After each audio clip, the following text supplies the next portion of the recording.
Olá, seja bem-vindo de volta às nossas aulas aqui do nosso Através da Bíblia, da Escola Charles Spurgeon Online. Sou o professor Felipe Prestes.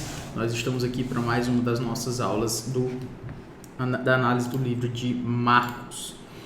Precisamos seguir adiante aqui com o nosso texto e na última aula a gente parou aqui no capítulo 2, no versículo 17, certo? Quando Jesus diz, os sãos não precisam de médico, e sim os doentes. Não vim chamar justos, e sim pecadores. Então a gente tem visto essa parte aqui do texto. Deixe-me ir adiante aqui, exatamente. O 2:14. E então, no versículo 17, a gente analisou Jesus falando isso, a importância que é entender que Jesus Cristo é aquele que veio salvar pecadores, veio salvar pessoas que não têm razão de se considerarem justas, basicamente isso. Então, adiante, nós vamos no versículo 18. Ora, os discípulos de João e os fariseus estavam jejuando. Vieram alguns e lhe perguntaram, por que motivo jejuam os discípulos de João e dos fariseus, mas os teus discípulos não jejuam? Respondeu-lhes Jesus, podem porventura jejuar os convidados para o casamento, enquanto o noivo está com eles? Durante o tempo em que estiver presente o noivo, não podem jejuar. Dias virão, contudo, em que lhes será tirado o noivo, e nesse tempo jejuarão. Ninguém costura remendo de pano novo em veste velha, porque o remendo novo tira parte da veste velha e fica maior a rotura. Ninguém põe vinho novo em odres velhos, do contrário o vinho romperá os odres, e tanto se perde o vinho como os odres, mas põe-se vinho novo em odres novos. Então, o que nós estamos vendo aqui até o versículo 22? Basicamente, a questão que é levantada aqui é se Jesus Cristo, né, se os discípulos de Jesus não faziam não cumpriam, né, alguns costumes, né? Então, basicamente, o caso Oswaldo Pinto diz, o servo critica o apego a rituais que, segundo ele, se tornariam inúteis, porque o verdadeiro discipulado significa desfrutar a sua presença como o Messias prometido. O ponto aqui, eu sempre parei um pouco para entender esse texto, porque me pareceu estranho, vinho novos, odres velhos e tudo isso. Mas basicamente Jesus está dizendo que ele traz agora uma nova aliança. O relacionamento com Deus agora ele vai funcionar de uma forma diferente. E não adianta tentar ter um relacionamento com Deus dessa nova aliança, utilizando-se de métodos da antiga aliança. Então, essas pessoas estão preocupadas com o jejum, né? Com relação aos seus discípulos. Disse, olha, os discípulos, os outros faziam jejum e o de vocês não fazem, né? Os discípulos de João fazem esse jejum e o de vocês não faz. E basicamente Jesus Cristo está falando que não adianta buscar esses rituais antigos para um relacionamento novo que é finalmente com ele. E aí a gente chega aqui no versículo 23. Ora, aconteceu atravessar Jesus em dia de sábado, as searas, e os discípulos ao passarem colhiam espigas. Advertiam-no os fariseus, vê, por que fazem o que não é lícito aos sábados? Mas ele lhes respondeu, nunca lestes o que fez Davi quando se viu em necessidade e teve fome, ele e os seus companheiros, como entrou na casa de Deus no tempo do sumo sacerdote Abiatar e comeu os pães da preposição, os quais não é lícito comer, senão aos sacerdotes, e deu também aos que estavam ali com ele? E acrescentou, o sábado foi estabelecido por causa do homem, e não o homem por causa do sábado, de sorte que o Filho do Homem é Senhor também do sábado. E aí você vê que Jesus tinha saído para tirar espigas para ele comer, né? colhiam espigas. Isso era para eles comerem. Esses eram homens que estavam fazendo isso basicamente para sua própria subsistência. Eles não estavam trabalhando para ganhar mais do seu sustento. E isso acaba gerando uma dificuldade. O pessoal não estava gostando de ver isso. E o que acontece? Jesus responde a eles.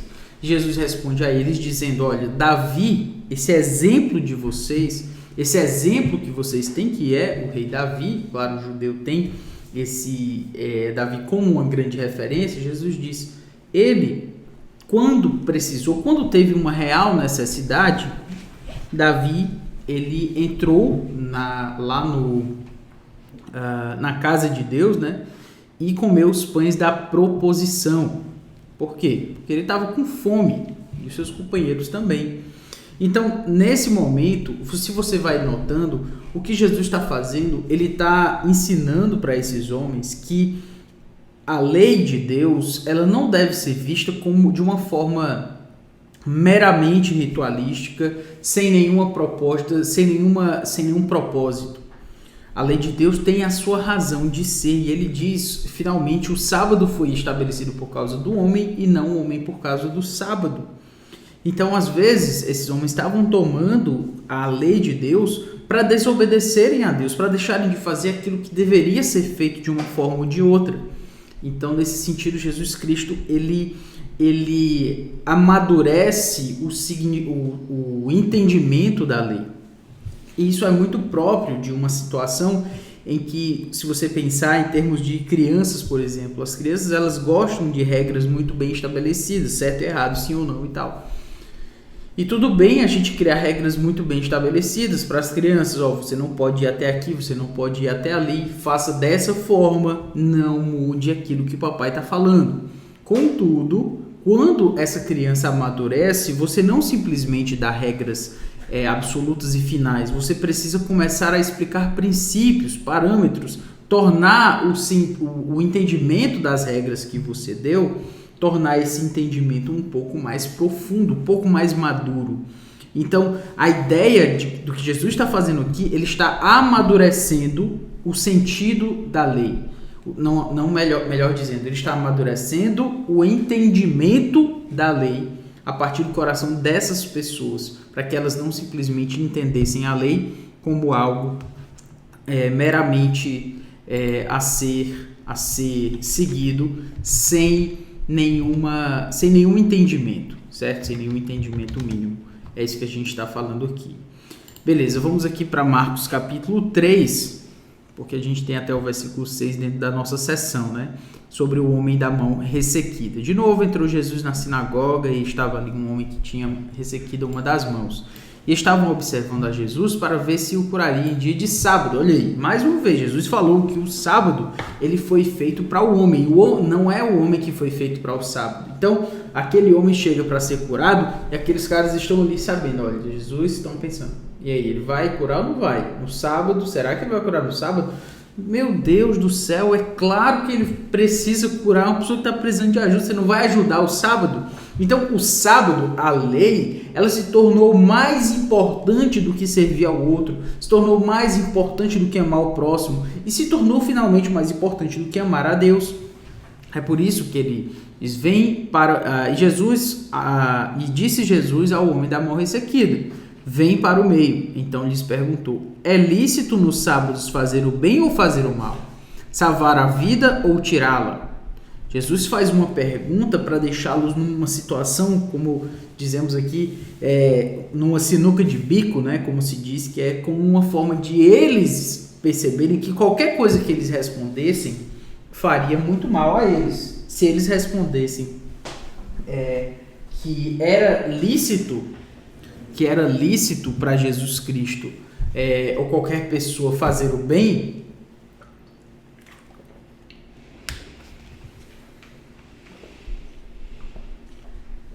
se ele dissesse que era lícito, então eles estariam confirmando aquilo que Jesus estava fazendo, que seria curar no sábado. E se eles dissessem que não poderia ser feito, então eles estavam dizendo que então era para fazer o mal no sábado. Então eles não responderam, eles ficaram em silêncio, olhando-os ao redor, indignado e condoído com a dureza do seu coração, do coração daquelas pessoas, disse ao homem: estende a mão. Estendeu-a e a mão lhe foi restaurada. Retirando-se os fariseus, conspiravam logo com os herodianos contra ele, em como lhe tirariam a vida. A gente está no capítulo 3 de Marcos e os homens já estão querendo saber como é que Jesus vai ser morto. Você consegue entender isso? A gente está falando aqui de Jesus Cristo sendo aquele que já está trazendo pontos muito importantes, relevantes demais para aquelas pessoas, mas elas não estão querendo se dobrar ao que Jesus requer delas. Finalmente, esse foi essa primeira sessão aqui, e a sessão de número 2, ela diz o seguinte: um contexto melhor de ministério se apresenta quando o servo reúne um grupo de discípulos,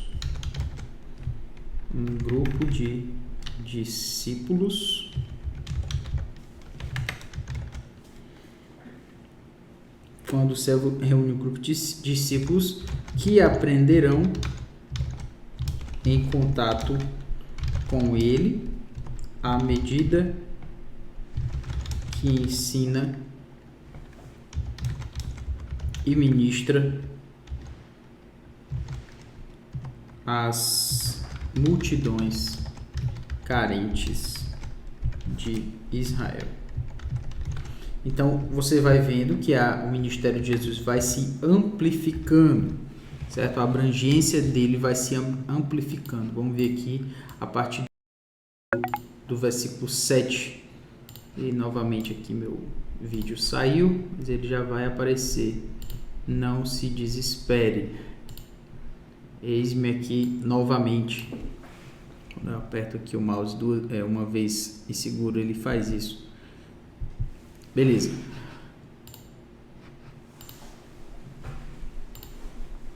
Muito bem. Então, a gente chega aqui no versículo... Deixa-me subir aqui. Versículo 7. Retirou-se... Eu botei aqui capítulo 3, versículo 7 a 19, certo? Não é 9 não, é 19. Beleza. Retirou-se Jesus com seus discípulos para os lados do mar. Seguiu da Galileia uma grande multidão, também da Judeia, de Jerusalém, da Idumeia, da além do Jordão e dos arredores de Tiro e de Sidom, uma grande multidão, sabendo quantas coisas Jesus fazia. Sabendo quantas coisas Jesus fazia, veio ter com ele. Então recomendou a seus discípulos que sempre lhe tivessem pronto um barquinho por causa da multidão, a fim de não o comprimirem. Pois curava a muitos, de modo que todos que padeciam de qualquer enfermidade se arrojavam a ele para o tocar. Também os espíritos imundos, quando o vinham, prostravam-se diante dele e exclamavam: Tu és o Filho de Deus. Mas Jesus lhes advertia severamente que não o expusessem à publicidade. Então você vai vendo que Jesus ele está que Jesus continua a servir a essas pessoas, as pessoas carentes, né, como a gente nota aí, e na verdade a gente vê que quando, como a gente tem aqui nos versículos 11 e 12, né, também os espíritos imundos, quando viam, prostravam-se diante dele e exclamavam: Tu és o Filho de Deus. Mas Jesus lhes advertia severamente que o não expusessem à publicidade. Então, até os espíritos imundos estavam ali chamando, né, dizendo: Tu és o Filho de Deus. Provavelmente como uma forma de tentar enganar as pessoas. Não sei exatamente se eles estavam ali reconhecendo de fato que Jesus era o Filho de Deus, mas Jesus não gostava disso. E ele falava contra isso severamente. Até que chega a escolha dos 12, né? Depois subiu ao monte e chamou os que ele mesmo quis e vieram para junto dele. Então designou 12 para estarem com ele, para os enviar a pregar e a exercer autoridade de expelir demônios. Eis os 12 que designou: Simão, a quem acrescentou o nome de Pedro, Tiago, filho de Zebedeu, e João, seu irmão, aos quais deu o nome de Boanerges, que quer dizer filhos do trovão. André, Filipe, Bartolomeu, Mateus, Tomé, Tiago, filho de Alfeu, Tadeu, Simão, o Zelote e Judas Iscariotes, que foi quem o traiu. E então a escolha dele, né, traz a plena continuidade do seu ministério a partir dessa escolha desses 12 homens. Jesus ia ali nesse sentido compartilhar a sua vida, a sua mensagem e a sua autoridade com eles. Você nota que como a gente poderia falar sobre isso, lembrando que Jesus Cristo, ele não precisava desses homens, certo? Mas quando Deus faz uma coisa que ele não precisa, é porque ele quer nos ensinar. Pensem sobre isso. Deus, ao criar um homem, ele precisaria descansar? Claro que não, mas ele fez isso para nos ensinar. Jesus precisaria de ajuda dos seus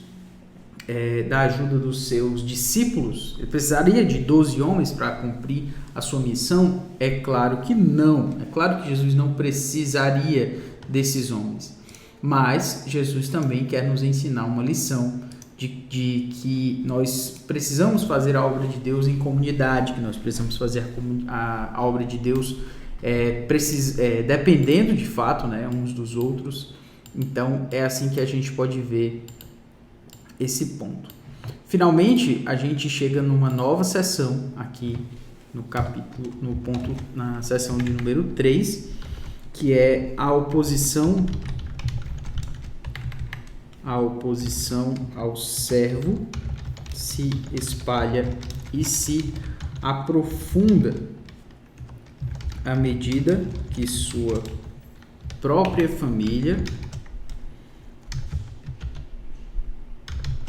e a liderança de Israel atribuem seus milagres a fontes malignas e ele se desassocia de ambos os grupos. Aqui vamos de 3:20 até o 35. Basicamente para a gente notar aqui o que ele fez. É uma oposição ao servo. Agora a gente vai ver que não é uma oposição somente dos escribas e fariseus, né? Mas tem mais gente aí. Vamos ver. Então ele foi para casa, não obstante a multidão afluiu de novo, de tal modo que nem podiam comer. E quando os parentes de Jesus ouviram isto, saíram para o prender, porque diziam: está fora de si. Os escribas que haviam descido de Jerusalém diziam: ele está possesso de Beelzebul, e é pelo maioral dos demônios que ele expele demônios. Então, convocando-os, Jesus lhes disse, por meio de parábolas: como pode Satanás expelir a Satanás? Se um reino estiver dividido contra si mesmo, tal reino não pode subsistir. Se uma casa estiver dividida contra si mesma, tal casa não poderá subsistir. Se, pois, Satanás se levantar contra si mesmo e está dividido, não pode subsistir, mas perece. Ninguém pode entrar na casa do valente para roubar-lhe os bens, sem primeiro amarrá-lo, e só então lhe saqueará a casa.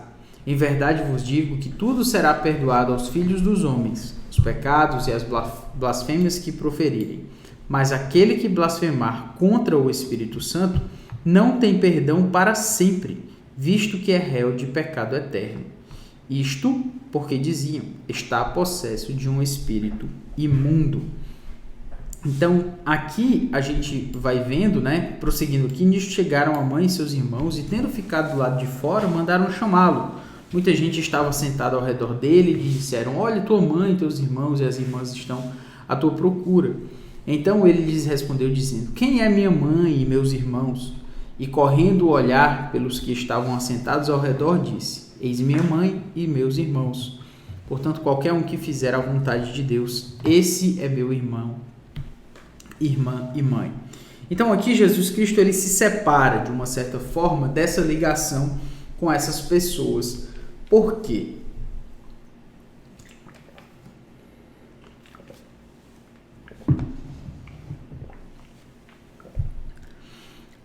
Jesus veio como alguém que, claro, está ligado à sua família de sangue, mas Jesus veio para mostrar que a sua relação com este mundo, ela transcende a qualquer um desses pontos. E, além disso, antes disso até, né, quando a gente vai ver a sua, aqui na sua sua resposta, quando ele diz aqui nos versículos 23, né? Como pode Satanás expelir a Satanás, né? Então, ele começa a falar sobre o fato de que nenhum reino pode se levantar contra reino, como Satanás não pode resistir a Satanás. E ele fala finalmente dessa blasfêmia contra o Espírito Santo, né?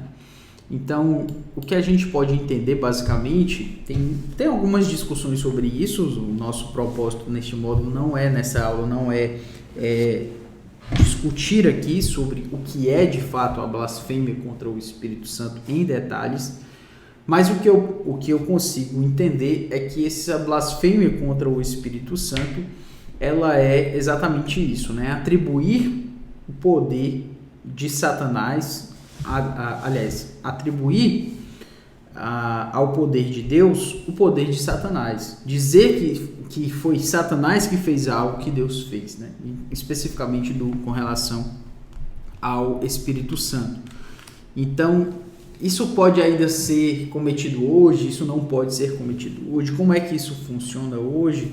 Eu não sei exatamente. Algumas pessoas fazem, de fato, uma ligação com relação a Hebreus 6, como se essa blasfêmia contra o Espírito Santo fosse uma apostasia, né? Da mesma forma lá que o autor de Hebreus se refere àqueles que não podem ser renovados para o arrependimento. De qualquer forma, o ponto é, atribui-se a Satanás algo que foi feito por Deus. E Jesus Cristo diz que isso é blasfemar contra o Espírito Santo. E esse pecado, né, não tem perdão, basicamente. É isso que ele está falando. E depois, como eu falei, a família dele começa a chamar e ele mostra que ele mesmo não depende que a verdadeira comunhão com ele, na verdade, a verdadeira comunhão com Cristo, ela não depende, certo? Ela não depende de um relacionamento de carne, né, de sangue, da sua própria raça, mas de submissão à vontade dele, porque é basicamente isso que ele diz aqui. Qualquer que fizer a vontade de Deus, esse é meu irmão, irmã e mãe. Aqui Jesus transcende até mesmo a questão étnica, né, com relação a Israel. Ele mostra que se você quiser ser parente dele, se você quiser estar na família dele, a única coisa que você precisa fazer é fazer a vontade de Deus, é a submissão àquilo que Deus espera de nós. Isso é o suficiente para você ser família de Jesus. Vamos aqui para Marcos 4, que já é a nossa próxima sessão, né? Marcos capítulo 4.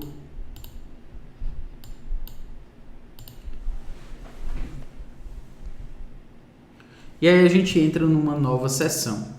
Essa nova sessão aqui, ela fala o seguinte: a mudança de ênfase no ministério do servo, induzida pela oposição, levou a velar a proclamação das verdades.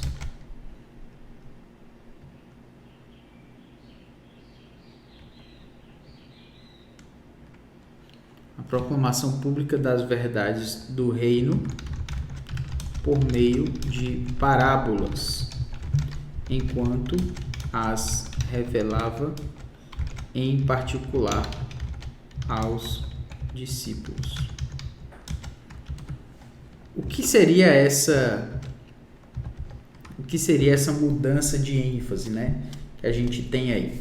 Essa mudança de ênfase é basicamente o fato de que agora ele está focado de uma certa forma, chamando a atenção mais para os discípulos também. Então, induzida pela oposição, exatamente porque ele começou, essa oposição já estava aparecendo, já tinha gente querendo matá-lo, então o seu foco estava em direção aos discípulos, né, aqueles que ele havia escolhido.